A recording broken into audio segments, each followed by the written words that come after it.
सनातन धर्म की जय। आचार्य सतगुरु स्वामी टेवराम महाराज की जय। तपस्वी मूर्ख सतगुरु स्वामी सर्वानंद महाराज की जय।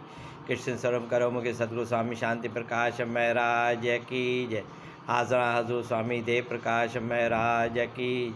प्रेम प्रकाश मंडल के सभी संतों महात्माओं की जय। गंगा गोदावरी गायत्री गौ माता की जय। राम कृष्ण शंकर भगवान की जय। गजानंद स्वामी की जय। आज मैं सभी भक्तों को बताते बड़ा हर्ष हो रहा है कि कृष्ण स्वरूप कर्मयोगी सतगुरु स्वामी महाराज इनके परम दुलारे जय जय कहने वाले सरल चित सादगी की मूर्त जय जय कहने वाले सादगी की मूर्त स्वामी जयप्रकाश महाराज की जीवन लीला सुना रहा हूँ। आप ध्यान पूर्वक सुने, बहुत आपको आनंद मिलेगा, आपका जीवन सफल होगा। सिंधु देश में बहुत संत महात्मा हुए थे। वहाँ रत्तेदेरो जिले के हैदर चांडिया गांव में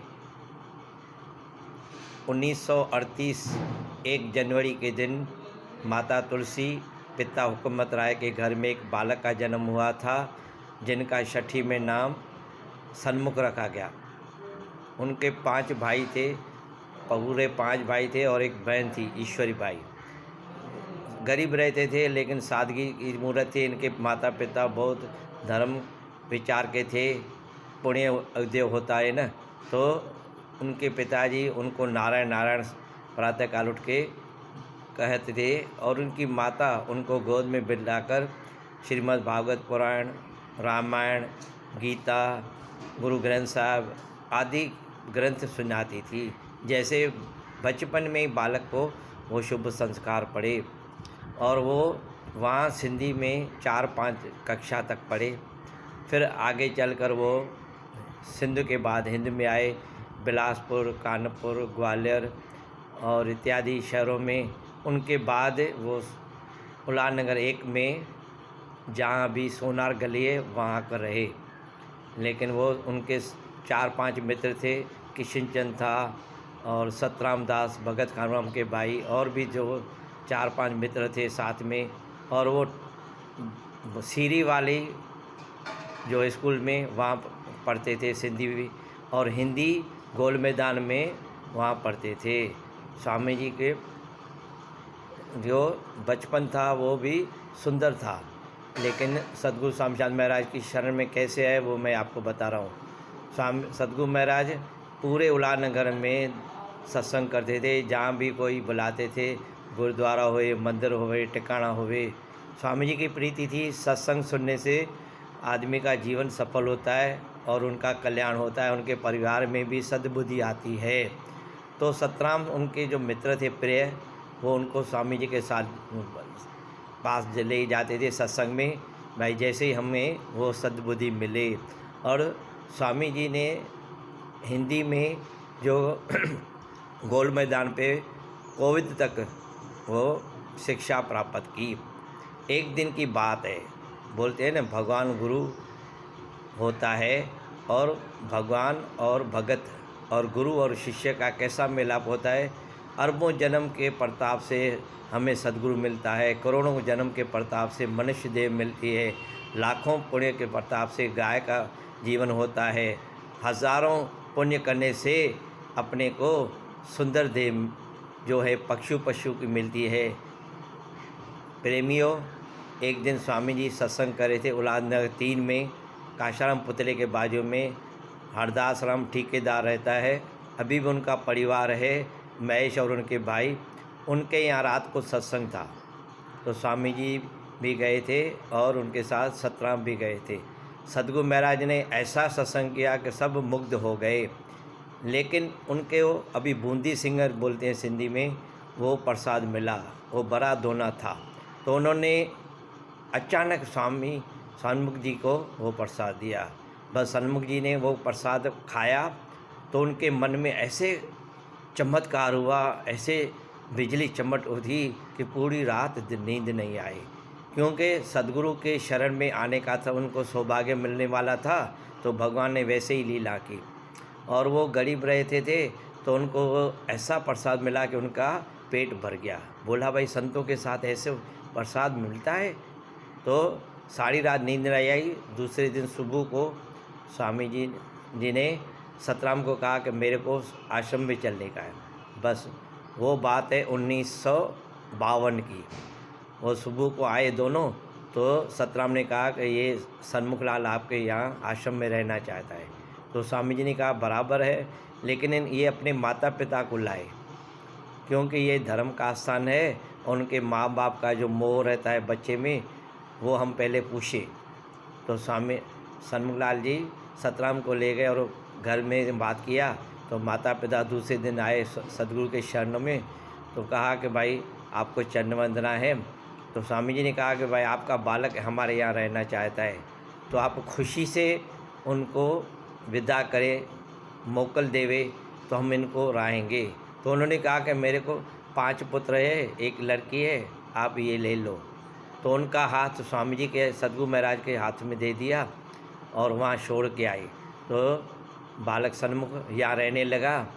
और स्वामी जी ने कहा सदगुरु महाराज जी ने कि आपको यहाँ रहने का है तो कुछ न कुछ शिक्षा ग्रहण चाहिए, क्योंकि संतों में रहने के लिए अपने को कुछ न कुछ कार्य करना चाहिए। तो कहा कि आप तबला बजाए और हारमोनियम बजाए या सत्संग करें। तो कहा कि बस उन स्वामी जी की उसमें रुचि नहीं लगती थी। तो स्वामी जी ने कहा कि भाई अभी इनके लिए कुछ तरकीब होना चाहिए, ये पढ़कर विद्वान होना चाहिए। तो 1954 में सदगुरु महाराज सन्मुख और उनके एक यहाँ मित्र थे राजू राम, उनको दोनों को स्वामी जी प्रयागराज में 1954 में कुंभ का मेला था, वहाँ ले गए। और कुंभ मेले के बाद उनको विश्वविद्यालय जो है संस्कृत में, वो काशी में छोड़ के आए। 12 वर्ष कठिन तपस्या, जैसे भगवान श्री राम ने वो 13 वर्ष वनवास किया था, वैसे ही दोनों ने, सन्मुखलाल और राजू राम ने, वहाँ संस्कृत में MA की, माने आचार्य डिग्री प्राप्त करके 1966 में गुरु के चरणों में आए। तो उन्होंने, स्वामी जी ने बहुत उनको आशीर्वादी गले लगाया कि हमारे 2 जो है पुत्र माने राम और कृष्ण आज पढ़कर हमारे शरण में आए हैं। बस यहाँ रहने लगे, आश्रम में सेवा की, संतों का संग, गीता का अध्ययन, शास्त्रों का अध्ययन करते थे। सुबह शाम थोड़ा थोड़ा सत्संग होता था, उसमें बैठ जाते थे, बाकी सेवा में लग जाते थे। 1971 में सदगुरु महाराज स्वामी सदानंद महाराज की आज्ञा से ये विशाल स्वामी टेढ़ाम प्रेम प्रकाश मंदिर बनाया और उनका उद्घाटन हुआ था। उसके बाद 1977 की बात है, स्वामी जी के मन में आई कि हम किसी को अभी दीक्षा देवें। उससे पहले उन्होंने, स्वामी जी ने दोनों बालक को गुरु पूर्णिमा पे नामदान दिया था। भाई आप नामदान गुरु करेंगे तो गुरु से ही आपका ये जीवन सौभाग्यशाली बनेगा। गुरु बिना गत नाय, शाह बिना पत नाय। गुरु के सिवाय किसी का भी उद्धार नहीं होता है। तो उन्होंने आकर जो जब भी गुरु दीक्षा पाई, उसके बाद नाम को भी रटने लगे और गुरु की आज्ञा में रहने लगे। 1977 में स्वामी जी ने 3 को ये दीक्षा दी थी, माने गेरू वस्त्र पहनकर और जो बाल उतार कर उनको जनेऊ पहनाकर उनको नाम बदल दिया। सन्मुख के बदले स्वामी देव प्रकाश, राजू राम के बदले स्वामी वेद प्रकाश, और एक गोवर्धन था जो पुजारी था, आपको याद होगा, उनको भी गेरू वस्त्र देकर उनका नाम क्या रखा, दया प्रकाश। तीनों को स्वामी जी ने ज़िंदगी में 3 को ही वो गेरू वस्त्र देकर नाम बदल कर उसको सन्यासी बनाया। इनको सन्यासी कहते हैं, जो बाल नहीं रखते हैं उनको सन्यासी कहते हैं। तो स्वामी जी के चरणों में रहे दिन रात। और वेद प्रकाश जी को स्वामी जी ने कहा कि आप पूजा पाठ कर्म काटिए, आप अहमदाबाद में जाकर वहाँ एक स्थान बनाए और गुरु का और धर्म का प्रचार करें। हमारे मंडल में एक ही संत थे, स्वामी वेद प्रकाश, जिन्होंने गुजराती में सत्संग करना आरंभ किया। अहमदाबाद में अलग अलग स्थान पर जाते थे और हिंदी में, संस्कृत में और गुजराती में उनको सुनाकर वेदों का, शास्त्रों का उनको अमृत पान कराते थे। स्वामी जी का मन गदगद होता था। और स्वामी देव प्रकाश जी को स्वामी जी ने अपने चरणों में सेवा में रखा। स्वामी जी उनकी आज्ञा में रहकर पूरा जीवन निभाया।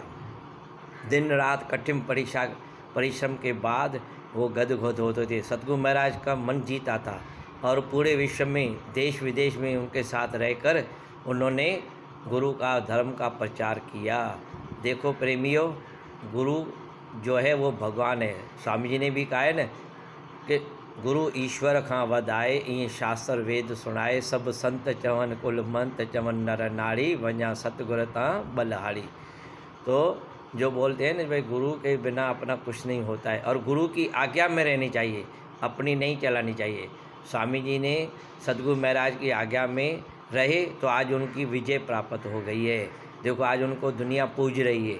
हमें भी गुरु की आज्ञा, शास्त्रों की आज्ञा, माता पिता की आज्ञा, ब्राह्मण की आज्ञा को नहीं टालना चाहिए। वो अटल जैसा ध्रुव भगत था ना, वो ध्रुव तारा अटल है अभी भी आसमान में। वैसे ही उनका जो वचन होता है वो अटल होता है, उसमें पूरा बल रहता है भगवान का भी और सतगुरु महाराज गुरुदेव का भी।